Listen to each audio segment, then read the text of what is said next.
सृष्टि की शुरुआत संतुलन से होती है।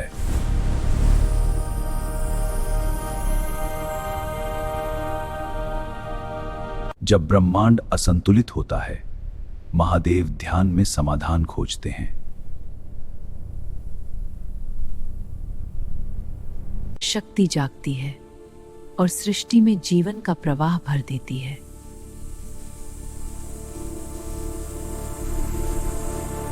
सृष्टि की शुरुआत में एक ऐसा रहस्य छुपा था जिसे जानकर ब्रह्मा भी चकित रह गए। जब सृष्टि में संतुलन खो गया, तब प्रकट हुआ एक अद्भुत रूप।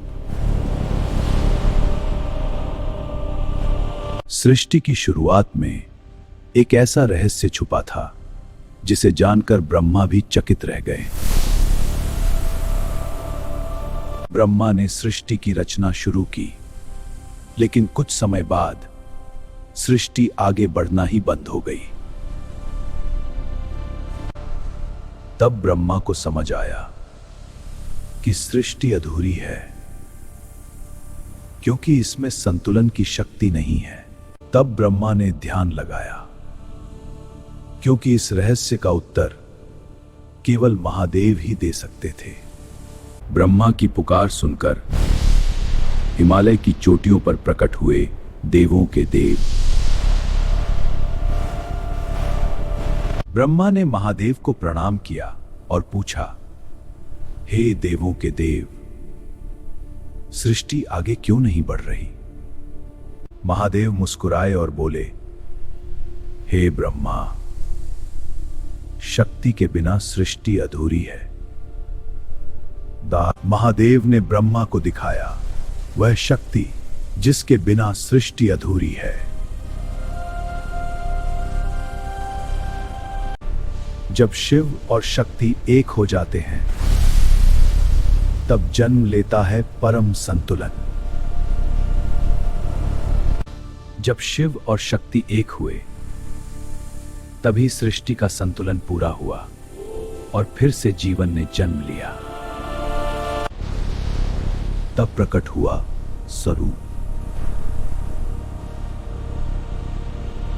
जब शिव और शक्ति एक हुए तो प्रकट हुआ ब्रह्मांड से भी विशाल अर्धनारीश्वर। जब सत्य प्रकट होता है तो देवता स्वयं दर्शन देते हैं। जहां शिव और शक्ति एक होते हैं, वहीं से जगत को आशीर्वाद मिलता है। यह नृत्य केवल गति नहीं, यह ब्रह्मांड को जीवित रखने वाला संतुलन है। संतुलन से सृजन जन्म लेता है और सृजन से जीवन खिल उठता है।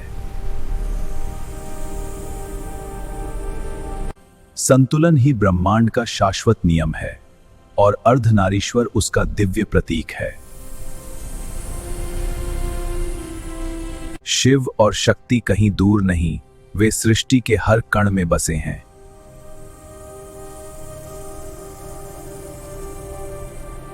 जब शिव और शक्ति संतुलित होते हैं, तब पूरा ब्रह्मांड सामंजस्य में खिल उठता है। नगी शिव और शक्ति जब एक हो जाते हैं, तभी ब्रह्मांड में संतुलन जन्म लेता है।